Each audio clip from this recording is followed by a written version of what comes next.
الحمد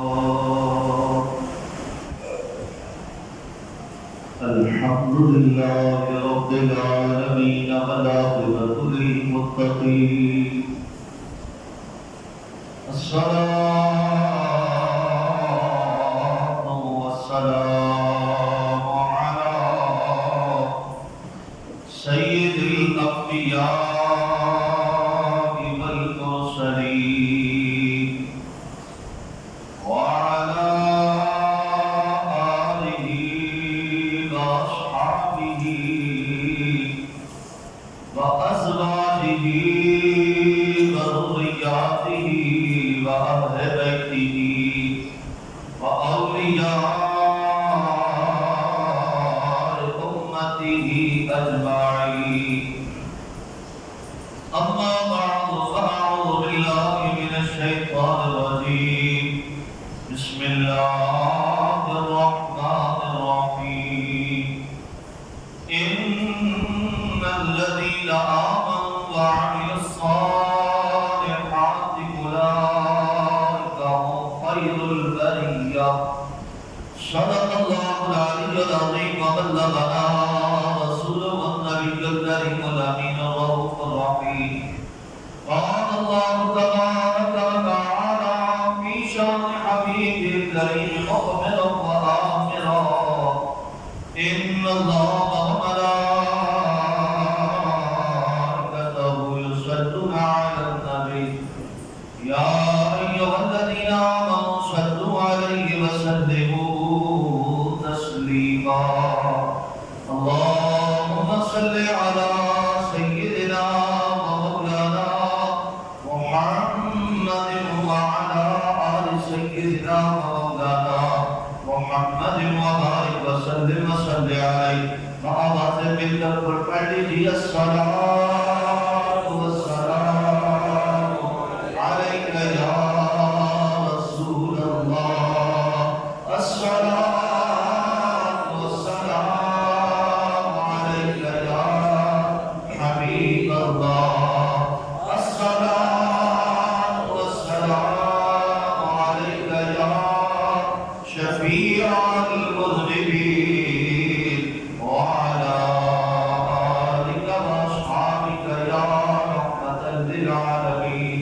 صلى الله تعالى عليه وعلى آله وأصحابه وبارك وسلم.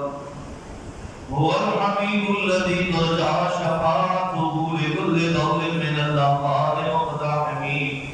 يا أكرم الخلق مالي من ألوذ به سواك عند حلول الحادث الأعمى. يا رب بالمصطفى يا رب بالمصطفى يا رب بالمصطفى بلغ مقاصدنا واغفر لنا ما مضى يا واسع الكرم. مولاي صل وسلم دائما ابدا على حبيبك خير الخلق كلهم. يا صاحب الجمال ويا سيد البشر من وجهك المنير لقد نور القمر لا ينكر الثناء كما كان حقه بعد الهدى وزرزه في السماء. لم يأتي نذيرك في نزل. لم يأتي نذيرك في نزل مثل تو نشد پیدا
ہم سب کو آقا کریم علیہ السلام کی تعلیمات کے مطابق زندگی بسر کرنے کی توفیق عطا فرمائے، عشق مصطفیٰ میں جینا، عشق مصطفیٰ میں مرنا نصیب فرمائے، اور ہم سب کا خاتمہ بالخیر ایمان کا نصیب فرمائے، آمین ثم آمین بحرمت سید المرسلین وما توفیقی الا باللہ العلی العظیم۔ حضرات عزیز احتشام، آج ماہ رمضان مبارک کا تیسرا جمعہ المبارک اور 21واں روزہ ہے، اور آج کے دن کو ایک خاص نسبت ہے، اور وہ نسبت مولا کائنات حیدر کرام آخر رسول زوج بطول حضرت سیدنا مولا علی شیر خدا کرم اللہ تعالی وجہ الکریم کے ساتھ، حضرت مولا علی شیر خدا کرم اللہ تعالی وجہ الکریم کی 21 رمضان مبارک کو آپ کا یوم شہادت ہے۔ اسی مناسبت سے آج آپ حضرات کے سامنے حضرت سیدنا مولا کائنات مولا علی شیر خدا کرم اللہ تعالی وجہ الکریم کی سیرت کے حوالے سے کچھ باتیں آپ حضرات کی گزار کروں گا۔ سب سے پہلے جو آیت کریمہ میں نے آپ حضرات کے سامنے تلاوت کرنے کا شرف حاصل کیا، آج دنیا کے اندر ہر بندہ اپنے آپ کو دوسرے سے بہتر جانتا ہے، ہر شخص یہ سمجھتا ہے کہ شاید میں سب سے بہتر ہوں، ہر قوم والے، ہر قبیلے والے، ہر زبان والے، ہر علاقے والے اپنے آپ کو دوسروں سے اعلیٰ اور برتر سمجھتے ہیں۔ آج اگر کسی کے پاس مال و دولت آ گیا، وہ یہ سمجھتا ہے کہ شاید میں سب سے اعلیٰ ہو گیا۔ آج اگر کسی کے پاس کوئی عہدہ منصب آ گیا، وہ سمجھتا ہے شاید میں مخلوق میں سب سے بہتر ہو گیا۔ آج کسی کو کوئی مقام مل گیا، وہ سمجھتا ہے کہ شاید میں مخلوق میں سب سے بہتر ہوں۔ ایک چھوٹے سے عہدے سے لے کر بڑے سے بڑے عہدے تک ہر بندہ یہی سمجھتا ہے کہ شاید مخلوق میں سب سے بہتر ہوں، لیکن حقیقی طور پر مخلوق میں بہترین لوگ کون ہیں؟ کیا بہتر ہونے کا معیار مال و دولت ہے؟ کیا بہتر ہونے کا معیار حسن اور خوبصورتی ہے؟ کیا بہتر ہونے کا معیار عہدہ اور منصب ہے؟ کیا عہدے ہونے، کیا مخلوق میں بہتر ہونے کا معیار کسی خاص قوم قبیلے سے تعلق رکھنے پر ہے؟ یاد رکھو، یہ معیار بہتر قوم ہونے کا یا بہترین مخلوق ہونے کا نہیں۔ مخلوق میں سب سے بہتر کون ہے؟ اللہ کے قرآن سے پوچھتے ہیں، اے قرآن، نفسا نفسی کا دور ہے، ہر عہدے والا، ہر منصب والا اپنے آپ کو مخلوق میں سب سے بہتر جانتا ہے۔ جس کو تھوڑی سی مال و دولت مل گئی وہ اپنے آپ کو دوسروں سے اعلیٰ سمجھتا، جس کے پاس سائیکل سے موٹر سائیکل آ گئی وہ اپنے آپ کو اعلیٰ سمجھتا، جس کے پاس موٹر سائیکل سے کار گاڑی آ گئی وہ اپنے آپ کو بہتر سمجھتا ہے، جس کے پاس کوٹھیاں بنگلے آ گئے، بینک بیلنس آ گیا وہ اپنے آپ کو بہتر سمجھتا ہے، جس کو اللہ نے حسن و جمال عطا کیا وہ اپنے آپ کو بہتر سمجھتا ہے۔ اے قرآن، ذرا تو بھی رہنمائی کر کہ مخلوق میں بہترین لوگ کون ہیں؟ کیا بہترین ہونے کا معیار دنیا داری ہے؟ تو قرآن سے آواز آتی ہے، نہ مخلوق میں بہترین ہونے کا معیار دنیا کی مال و دولت، دنیا کا حسن و جمال اور یہ دنیا کے منصب اور عہدے اور مرتبہ مقام نہیں ہے، بلکہ مخلوق میں بہترین ہونے کا معیار تو دین داری میں ہے۔ اللہ کا قرآن ہمارے سوال کہ رب کائنات نے قرآن مجید میں ارشاد فرمایا ان الذین آمنوا وعملوا الصالحات اولئک هم خیر البریہ۔ اللہ کا قرآن کہتا ہے بے شک وہ لوگ جو ایمان لے کر آئے ہیں، کیا لے کر آئے؟ اچھا بولو، ایمان لے کر آئے، وَعَمِلُوا الصَّالِحَاتِ، اور ایمان لانے کے بعد نیک اعمال کیے۔ صرف ایمان لانا کافی نہیں، ایمان لانے کے بعد ایمان کے تقاضوں کو پورا کرنا، اپنی زندگی اللہ اور اس کے رسول کی اطاعت و بندگی میں بسر کرنا، اور اپنی زندگی اعمال صالحہ کرتے ہوئے بسر کرنا۔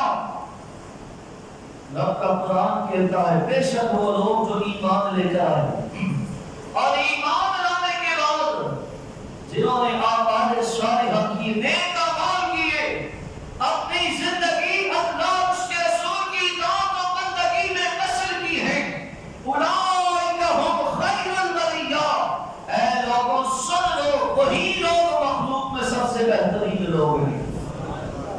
بہتر ہونے کا معیار مال و دولت نہیں، بہتر ہونے کا معیار حسن و جمال ہونا نہیں، بہتر ہونے کا معیار کوٹھیاں بنگلے گاڑیاں بینک بیلنس ہونا نہیں۔ مخلوق میں بہترین وہ ہیں، دنیا والے تو آج جس کے پاس پیسہ ہو اسی کو اعلیٰ سمجھتے ہیں، جس کے پاس پیسہ ہے اسی کی دنیا، جس کے پاس پیسہ نہیں اسے کوئی پوچھتا ہی نہیں، اور ہم سمجھتے ہیں جس کے پاس کوٹھیاں ہیں، بینک بیلنس ہے، مال و دولت ہے، گاڑیاں ہیں، وہی سب سے بہتر ہے، اور ہم کہتے ہیں دیکھو کیسی بہتر زندگی گزار رہا ہے۔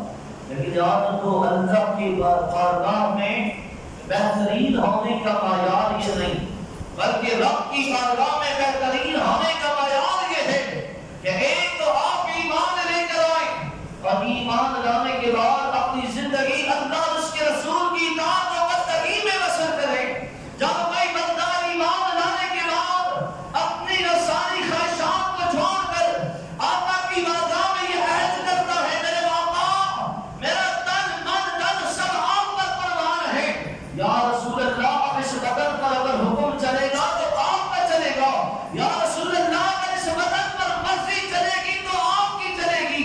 جس کی زندگی کا ہر عمل اللہ اور اس کے رسول کی اطاعت و بندگی میں گزرتا ہے، رب کائنات فرماتا ہے اولئک هم خیر البریہ، حقیقی طور پر مخلوق میں سب سے بہترین اور اعلیٰ لوگ ہی یہی ہیں۔ اور انہی بہترین لوگوں کے اندر ایک ذات میرے مولا علی کی بھی ہے، جو ایمان لے کر آئے تو ایمان لانے کے بعد اپنی ساری زندگی میں آقا کی قدموں پر قربان کر دیا۔ اللہ اکبر۔ میرے دوستوں اور بزرگوں، جب مولا علی شیر خدا کرم اللہ تعالی وجہ کریم کی ولادت باسعادت ہوئی، روایات میں ملتا ہے کہ حضرت مولا علی شیر خدا کرم اللہ تعالی وجہ کریم کی آنکھیں بند تھی، آپ آنکھیں نہیں کھولتے۔ آپ کی والدہ نے بڑی کوشش کی کہ شاید تھوڑی دیر میں آنکھیں کھول دے، وقت گزرتا رہا، بچے نے آنکھیں نہ کھولی، بڑی پریشان ہو گئی۔ جناب ابو طالب آئے، انہوں نے بتایا کہ ہمارا لال ہمارا لخت جگر آنکھیں نہیں کھول رہا، مجھے یہ اندیشہ ہو رہا ہے کہیں ایسا نہ ہو ہمارا بیٹا آنکھوں کی نعمت سے محروم نہ ہو۔ ادھر میرے آقا کریم علیہ السلام کو بھی خبر پہنچی کہ اللہ رب العزت نے میرے چچا کے گھر ایک بیٹے کی نعمت عطا فرمائی۔ حضور علیہ السلام مبارکباد دینے کے لیے تشریف لے کر گئے۔ جب حضور مبارکباد دینے کے لیے آئے تو دیکھا کہ چچی فاطمہ بنت اسد کے چہرے پر پریشانی کے آثار نمایا۔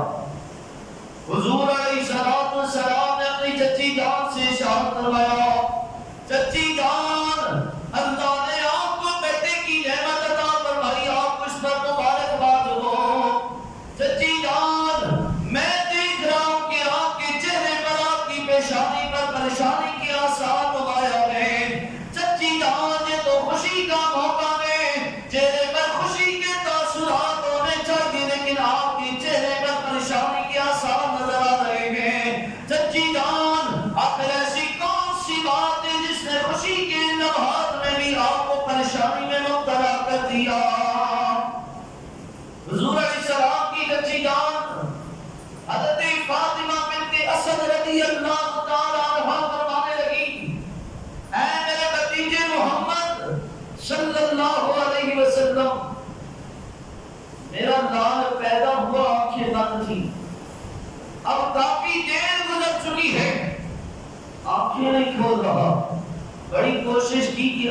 کھولے لیکن آنکھیں نہیں کھولتا.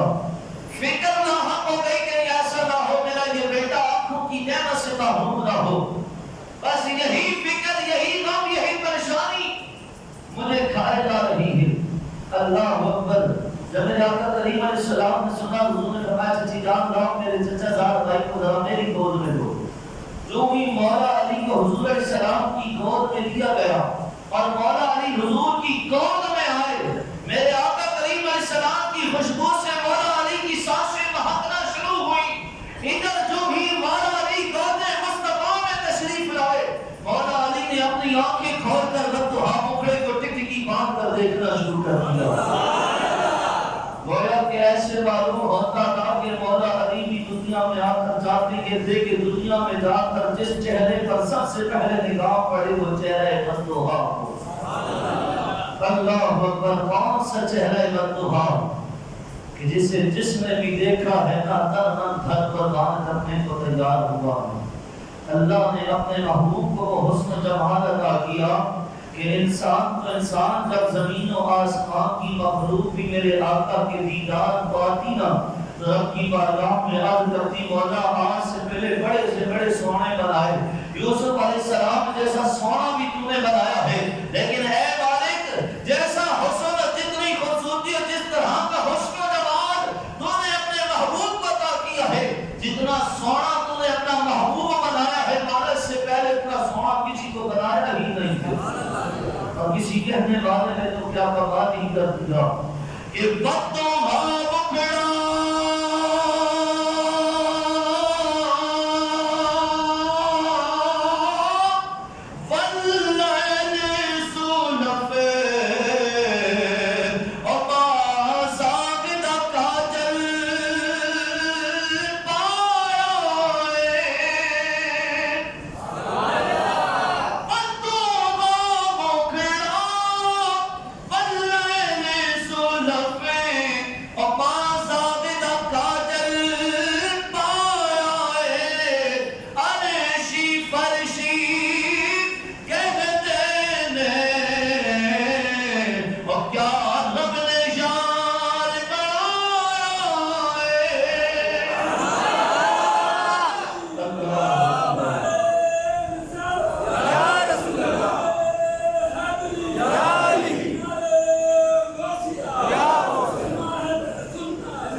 میرے آقا کریم علیہ السلام مولا علی کو گود میں لیے ہوئے.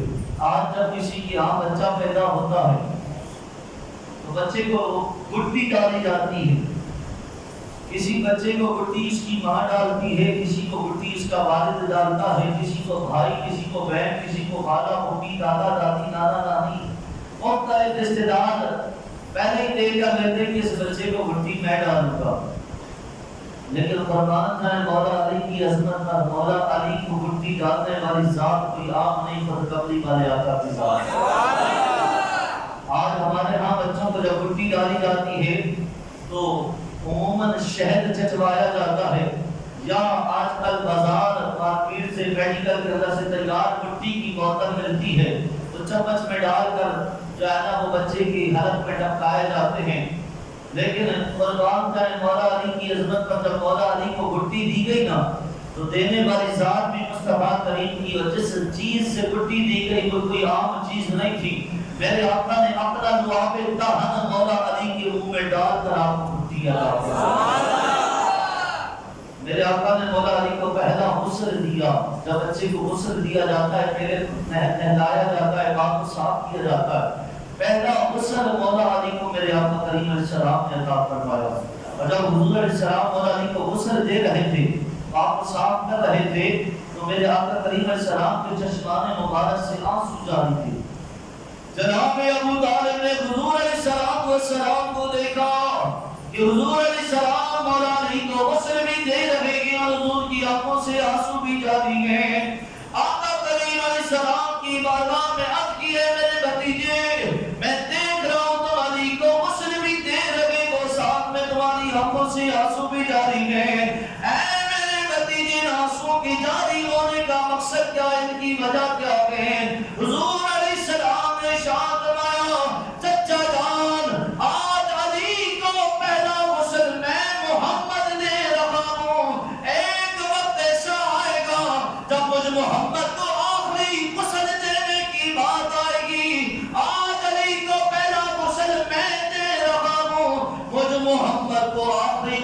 میرا علی دے گا.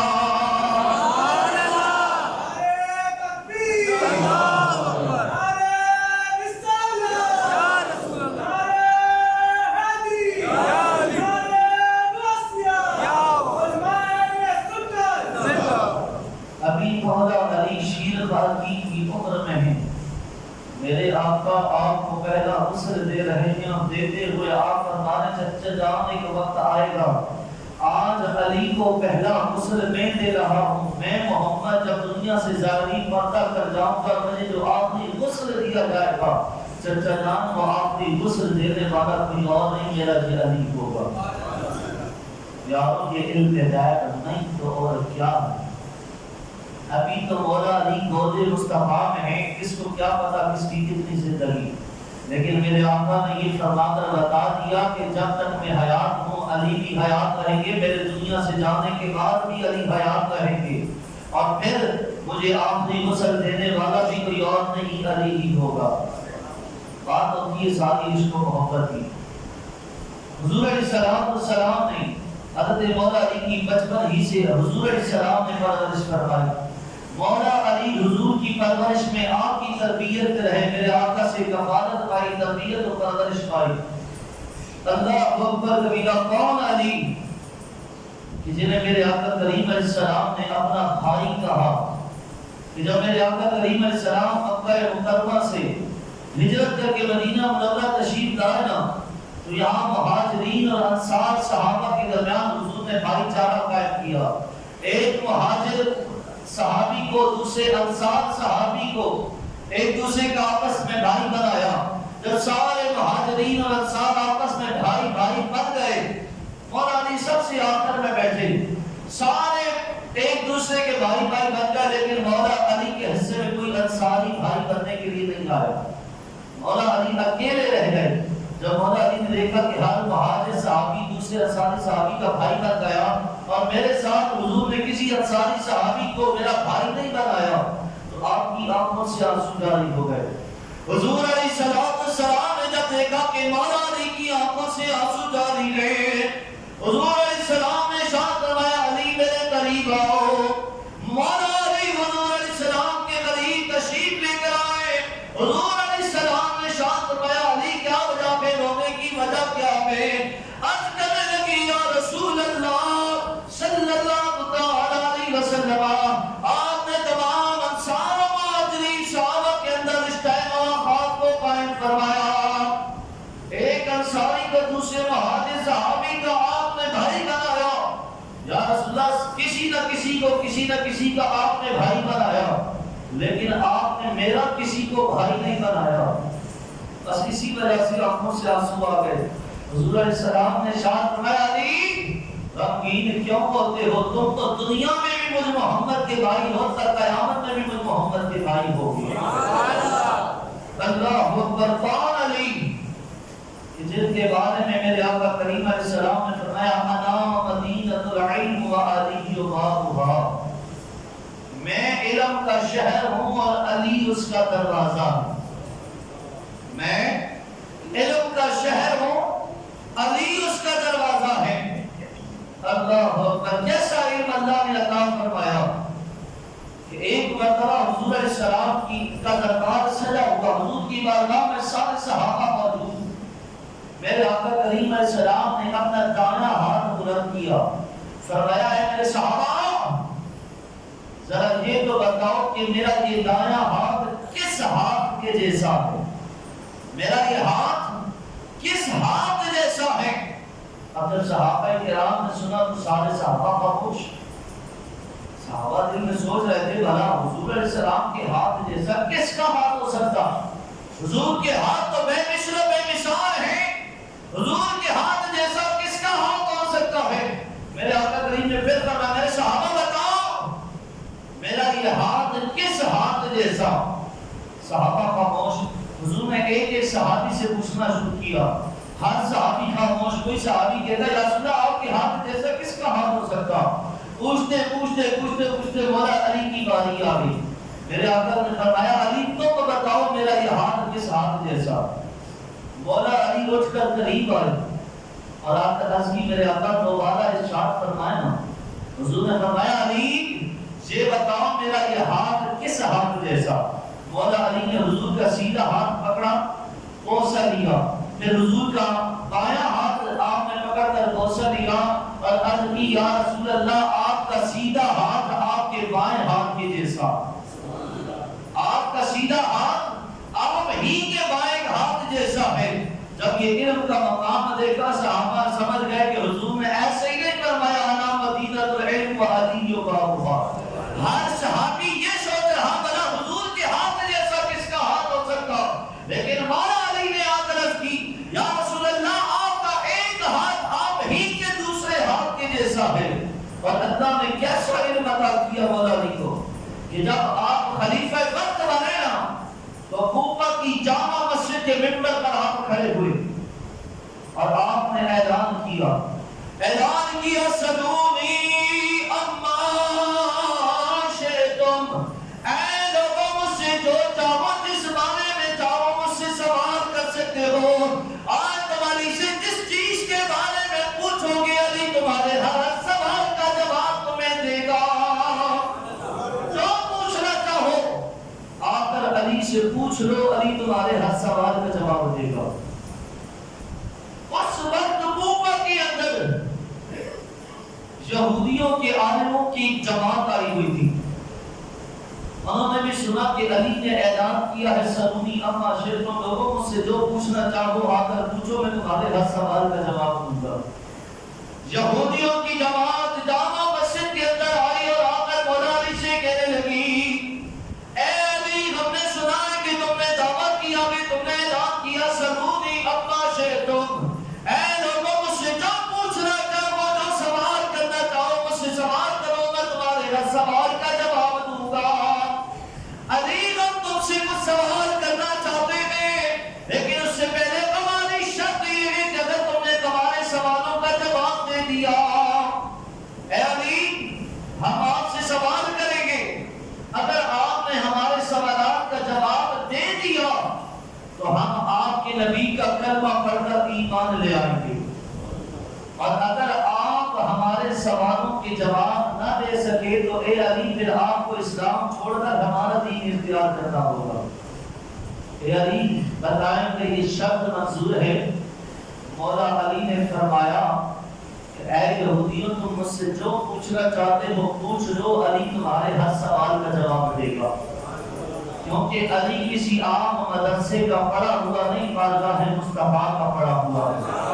علی کا استاد کوئی عام نہیں، دو جہانوں کا تاجدار ہے، علی نے کملی والے آقا سے علم حاصل کیا ہے۔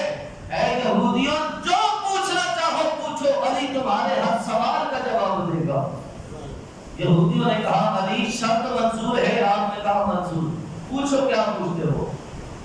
یہودیوں نے سوال کرنا شروع کیے، یہودیوں نے سوال کیا علی یہ بتاؤ وہ ایک کیا جس کے جیسا دوسرا کوئی نہیں، وہ دو کیا ہے جس کے ساتھ تیسرا کوئی نہیں، وہ تین کیا جن کے ساتھ چوتھا کوئی نہیں، وہ چار کیا ہے جن کے پانچ جن کے ساتھ پانچواں کوئی نہیں، وہ پانچ کیا ہے جن کے ساتھ چھٹا کوئی نہیں، وہ چھ کیا جن کے ساتھ ساتواں کوئی نہیں، وہ سات کیا ہے جن کے ساتھ آٹھواں کوئی نہیں، وہ آٹھ کیا ہے جن کے ساتھ نواں کوئی نہیں، وہ نو کون ہے جن کے ساتھ دسواں کوئی نہیں، وہ دس کون ہے جن کے ساتھ گیارہواں کوئی نہیں، وہ گیارہ کیا ہے جن کے ساتھ بارہواں کوئی نہیں، وہ بارہ کیا ہے جن کے ساتھ تیرہواں کوئی نہیں۔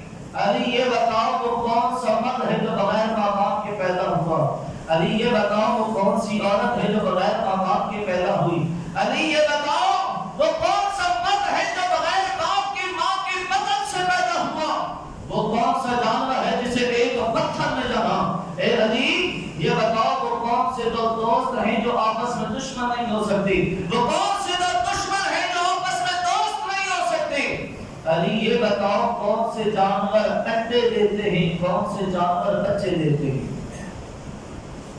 سارے سوالات مولا علی سے کیے گئے۔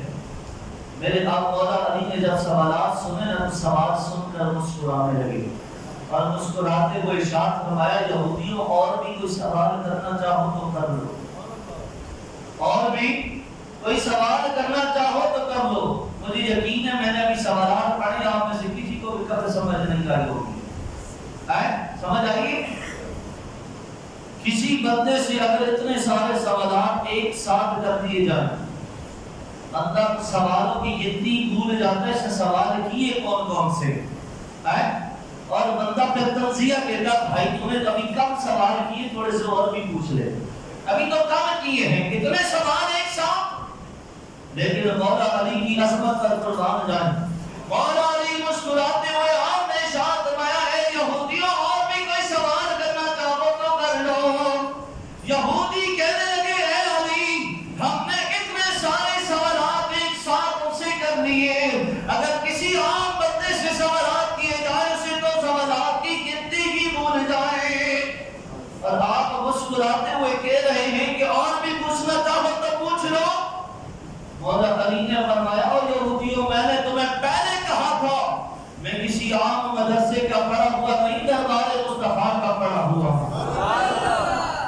یہودی کہنے لگے علی بس اور کوئی سوال نہیں، یہی سوال ہیں، انہی کے جواب دے دو، لیکن یاد رکھنا اگر جوابات دے دیے تو ہم تمہارے ہو جائیں گے، اور اگر جواب نہ دے سکے تو تمہیں ہمارا ہونا پڑے گا۔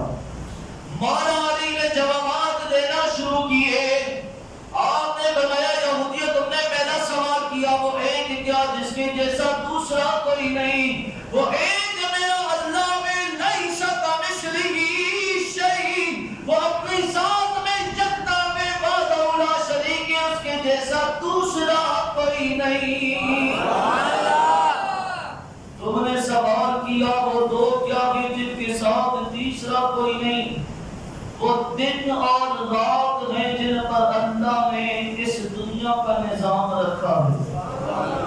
تم نے سوال کیا وہ دین کیا جن کے ساتھ چوتھا کوئی نہیں، وہ دین لوح قلم اور کرسی ہے جنہیں اللہ نے کائنات میں سب سے پہلے اپنے نبی کے نور سے پیدا کیا۔ اے یہودیوں تم نے سوال کیا وہ چار کیا جن کے برابر کی دنیا میں پانچواں کوئی نہیں، وہ چار تورات زبور انجیل اور قرآن مجید، یہ چار آسمانی کتابیں ایسی ہیں کہ دنیا میں کے برابر کی کوئی پانچویں کتاب نہیں ہے۔ اے یہودیوں تم نے سوال کیا وہ پانچ کیا جن کے ساتھ چھٹا کوئی نہیں، وہ پانچ نمازیں گے جو اللہ نے اپنے محبوب کی امت پر فرض فرمائیں گے، نمازیں پانچ ہیں ان کے ساتھ چھٹی فرض نماز کوئی نہیں۔ وہ چھ کیا کہ جن کے ساتھ ساتواں کوئی نہیں، وہ چھ دن ہیں جن میں اللہ نے زمین و آسمان کی تخلیق فرمائی ہے، وہ سات کیا ہیں جن کے ساتھ آٹھواں کوئی نہیں، وہ سات آسمان میں سات زمینیں ہیں، آسمان بھی سات ہے زمینیں بھی سات، ان کے ساتھ آٹھواں آسمان آٹھویں زمین کوئی نہیں۔ اور کیا کہ لو اللہ اکبر۔ آپ نے فرمایا تم نے سوال کیا وہ آٹھ کیا ہیں جن کے ساتھ نواں کوئی نہیں، وہ آٹھ فرشتے ہیں جنہوں نے اللہ کے عرش کو اٹھایا ہوا ہے، وہ فرشتے آٹھ ہیں ان کے ساتھ نواں کوئی نہیں، وہ نو کیا ہے جن کے ساتھ دسواں کوئی نہیں، وہ نو حضرت صالح علیہ السلام کی امت کے وہ فسادی لوگ ہیں جنہوں نے حضرت صالح علیہ السلام کی اونٹنی کو شہید کیا تھا، وہ فسادی لوگ نو تھے ان کے ساتھ دسواں کوئی نہیں، وہ 10 جن کے ساتھ 11واں کوئی نہیں، وہ 10 روزے ہیں جو اللہ نے حاجیوں کے لیے رکھے ہیں کہ اگر کوئی حاجی قربانی کرنے کی طاقت نہ رکھتا ہو تو اس کے اوپر 10 روزے رکھنا لازم ہے، وہ 10 روزے رکھے گا اس کی طرف سے قربانی کا ثواب اسے عطا کر دیا جائے گا، قربانی کا کفارہ ادا ہو جائے گا، دل کا عشرۃ الکاملہ، وہ 10 روزے ہیں ان کے ساتھ 11واں روزہ کوئی نہیں۔ آپ نے فرمایا یہودیوں تم نے سوال کیا وہ 11 کیا ہے جن کے ساتھ 12واں کوئی نہیں، وہ 11 ستارے ہیں جو حضرت یوسف علیہ السلام نے خواب میں دیکھے تھے۔ انی رأیت 11 کوکبا، حضرت یوسف علیہ السلام نے اپنے والد حضرت یعقوب علیہ السلام کی خدمت میں عرض کی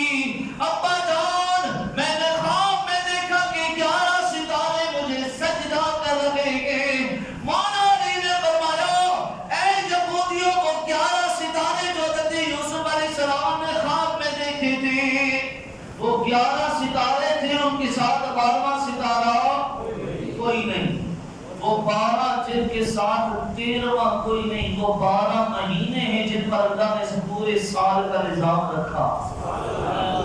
اے یہودیوں، تم نے سوال کیا وہ کون سا وقت ہے جو بغیر ماں باپ کے پیدا ہوا؟ سنو وہ وقت حضرت آدم علیہ السلام ہے۔ تم نے سوال کیا وہ کون سی رات جو بغیر ماں باپ کے پیدا ہوئی؟ وہ حضرت حوا سلام اللہ تعالیٰ علیہا ہے۔ تم نے سوال کیا وہ کون سا وقت ہے جو بغیر باپ کے ماں کے پیٹ سے پیدا ہوا؟ وہ اللہ کے نبی حضرت عیسیٰ روح اللہ ہے۔ اے یہودیوں، تم نے سوال کیا وہ کون سا جانور ہے جسے ایک پتھر میں جلا ہے؟ وہ حضرت صالح علیہ السلام کی اونٹنی ہے جنہیں آپ نے معجزاتی طور پر ایک پتھر سے جلا کر دکھایا ہو۔ اے یہودیوں، تم نے سوال کیا وہ کون سے دو دوست ہیں جو کبھی آپس میں دشمن ہو سکتے؟ وہ جسم اور روح ہیں۔ جسم اور روح ایسے آپس میں دوست ہیں کہ کبھی ایک دوسرے کے دشمن نہیں بن سکتے۔ اور وہ کون سے دو دشمن ہیں جو کبھی دوست نہیں بن سکتے؟ وہ زندگی اور موت ہیں۔ دشمن کبھی ایک دوسرے کے قریب آتے ہیں؟ نہیں آتے نا۔ اسی طرح اگر زندگی ہے تو موت نہیں آتی، موت آ جائے تو زندگی ختم ہو جاتی۔ کبھی دونوں ایک ساتھ، کوئی ایسا بھی ہو کہ آدھا زندہ اور آدھا مردہ ہو۔ کبھی کسی کو دیکھا آدھا مردہ ہو اور آدھا زندہ ہو، موت اور زندگی ساتھ ساتھ ہو؟ کبھی کسی کو دیکھا؟ یا تو زندگی ہوگی یا موت ہوگی۔ مولا علی نے فرمایا وہ دو دشمن زندگی اور موت ہیں جو کبھی آپس میں دوست نہیں ہو سکتے۔ پھر مولا علی نے فرمایا تم نے سوال کیا کون سے جانور انڈے دیتے ہیں، کون سے جانور بچے دیتے ہیں؟ مولا علی نے فرمایا میں تمہیں کیا گن کے بتاؤں کون سے جانور انڈے دیتے ہیں، کون سے بچے دیتے ہیں؟ آپ نے فرمایا تمہیں ایک قاعدہ کلیہ، ایک قانون، ایک اصول بتا دیتا ہوں، اس اصول سے خود حساب لگاتے رہنا کون سے جانور انڈے دیتے ہیں، کون سے جانور بچے دیتے ہیں۔ مولا علی نے فرمایا یہودیوں سنو، جن جانوروں کے کان اندر ہوں گے وہ ہمیشہ انڈے دیں گے، اور جن جانوروں کے کان باہر ہوں گے وہ ہمیشہ بچے دیں گے۔ سائنس نے تحقیق کی اور تحقیق کے دوران حیران ہوئے اتنا بڑا شتر مرغ ہے، کان اس کے اندر ہے، انڈے دیتا۔ ایک چھوٹا سا جانور ہے بلی، کان اس کے بارے میں بچے دیتی ہے۔ بڑا جانور ہے، کان اندر ہے، انڈے دے رہا ہے۔ جانور چھوٹا ہے، کان باہر ہے، بچے دے رہا ہے۔ سائنس تحقیق کر کر کے تھک گئی۔ تحقیق کے دوران کئی سائنسدان مسلمان ہوئے اور کہنے پر مجبور ہو گئے کہ علی نے وہ قاعدہ کلیہ بتایا، ہمیں تو ایسے لگتا ہے یا تو اللہ نے ساری کائنات علی کے سامنے بنائی ہے یا پھر اس نبی کے سامنے بنائی جس نبی کے در سے علی نے علم حاصل کیا۔ اب یہودیوں کو جب سارے سوالات کے جواب مل گئے، یہودیوں نے کہا علی ہم مان جائے، اللہ کے نبی کا فرمان سچا ہے، انا مدینۃ العلم وعلی جو بابھا، علی ہم مان گئے، اللہ نے تجھے علم کا سمندر عطا فرمایا۔ کسی نے مولا علی سے پوچھا تھا علی ذرا یہ تو بتاؤ نا کہ تمہیں جو علم کا سمندر ملا ہے یہ علم کا سمندر کیسے مل گیا؟ مولا علی نے فرمایا کمال میرا نہیں، کمال میرے مصطفیٰ کا۔ آپ وہ کیسے؟ کہا جب میں شیر خارگی کی عمر میں تھا نا تو مجھے مصطفیٰ کریم علیہ السلام نے گھٹی عطا فرمائی تھی، اور وہ گھٹی بھی حضور نے اپنے لعاب دہن سے عطا فرمائی تھی۔ یہ جو علم کا سمندر علی کو ملا ہے یہ سب کمال حضور کی لعاب دہن کی گھٹی کا ہے۔ حضور نے اپنا لعاب دہن علی کو عطا کیا، اللہ نے اس کے صدقے علی کو علم کا سمندر عطا کر دیا۔ اللہ اکبر، یہ شان ہے مولا علی کی۔ کیا کیا باتیں مولا علی کی کریں۔ جو اگر تو بہادری کے میدان میں آئے تو حضرت علی جیسا کوئی بہادر ہمیں نظر نہیں آتا۔ فتح خیبر کا موقع، خیبر کا میدان ہے، صحابہ کرام یہودیوں سے جنگ بستہ ہے، لیکن یہودیوں کا ایک قلعہ ہے جو کہ آزاد نہیں ہو رہا۔ صحابہ نے بڑی کوشش لیکن قلعے کو آزاد نہ کر پائے. حضور کی بارگاہ میں آئے، آ کر عرض کی میرے آقا قلعہ خیبر آزاد نہیں ہو پا رہا. میرے آقا کریم علیہ السلام نے فرمایا میرے صحابہ غمگین نہ ہو، کل صبح میں اسلام کا پرچم اس بندے کے ہاتھ میں دوں گا جس سے اللہ اور اس کے رسول محبت کرتے ہیں، اور وہ بھی اللہ اور اس کے رسول سے محبت کرتا ہے. اور اللہ نے اس کے ہاتھ میں قلعہ خیبر کی فتح و نصرت کو رکھا.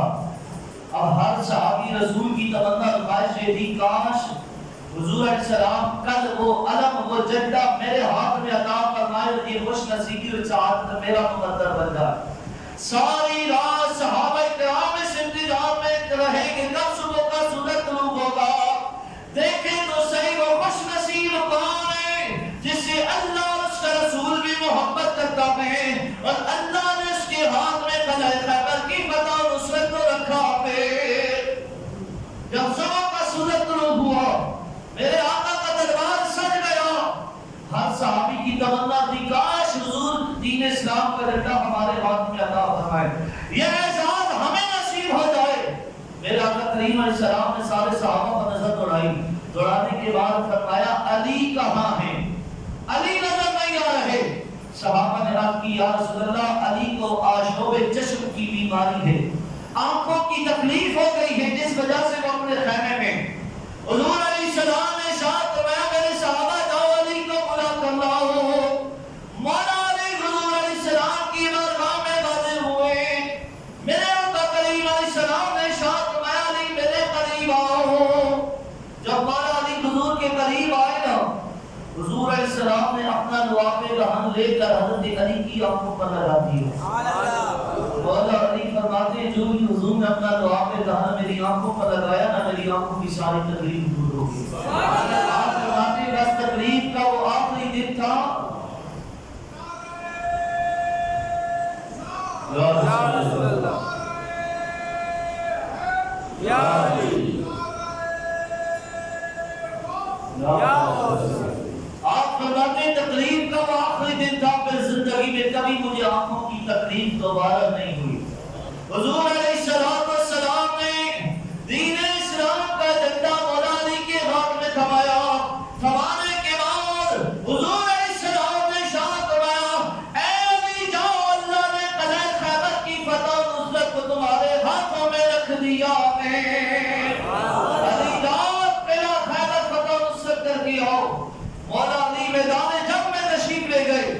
قلعہ خیبر کا دروازہ بہت بڑا بہت لازمی، کوئی بندہ اس قلعے کے دروازے کو ہلا تک نہیں سکتا تھا. مولا علی آگے بڑھے اور آپ نے ایک ہاتھ سے قلعے کے دروازے کو آپ نے پکڑا اور ایک زوردار جھٹکا مارا. اس زور سے جھٹکا مارا کہ قلعے کا دروازہ توڑ کر اکھاڑ کر آپ نے دور پھینک دیا. اور پھر جو پہلوان اس قلعے کے اندر موجود تھے ان کے مقابلہ کر کے آپ نے فاصلے تہنم کر کے قلعہ خیبر کو آپ نے فتح و نصرت سے ہمکنار کیا. جب آپ نے فتح و نصرت سے ہمکنار کر لیا جنگ ختم ہو گئی، مسلمان جیت گئے. جیتنے کے بعد وہ قلعہ خیبر کا دروازہ درمیان میں پڑا تھا. صحابہ کو حکم دیا گیا کہ اس دروازے کو اٹھاؤ اور سائڈ کر دو. دو چار صحابہ کرام آگے بڑھے، دروازے کو اٹھانے لگے، دروازہ اٹھا نہیں سکے. 10 صحابہ کرام جمع ہو گئے. 10 صحابہ نے مل کر اٹھانا چاہا لیکن دروازے کو اٹھا نہ سکے. پھر آخر 40 صحابہ نے مل کر اس دروازے کو اٹھا کر ایک طرف کیا. یارو جس دروازے کو 40 صحابہ مل کر اٹھائے اس دروازے کو ایک ہاتھ سے مولا علی نے اکھاڑ کر پھینکا. سوچ لو علی کو اللہ نے کتنی طاقت و جرأت و بہادری عطا فرمائی ہوگی. اللہ اکبر. ساری زندگی دین اسلام پر اپنے مال کو بھی قربان کیا، اپنی جان کی قربانیاں بھی پیش کرتے رہے. اور پھر آخر 21 رمضان مبارک کو ایک بدبخت عبد الرحمن بن ابی ملجم نے صبح فجر کی نماز کے وقت آپ کے اوپر خنجر کے وار سے حملہ کیا. 19 رمضان کو آپ کو زخمی کیا گیا. 2 دن مولا علی زخمی حالت میں رہے اور 21 رمضان مبارک کو مولا علی شیر خدا نے جام شہادت نوش کر کے آپ اس دنیا سے رخصت ہوئے. اللہ اکبر. وہ تاریخ میں آپ نے مثال قائم کی ہے کہ رہتی دنیا تک نہ تو مولا علی کے علم کی کوئی مثال مل سکتی ہے، نہ ہی آپ کی جرأت و بہادری کی کوئی مثال مل سکتی ہے۔ رب کائنات کی بارگاہ میں دعا ہے، خلاق کائنات مولا علی کے علم کا صدقہ ہم سب کو بھی علم دین کی دولت عطا فرمائے۔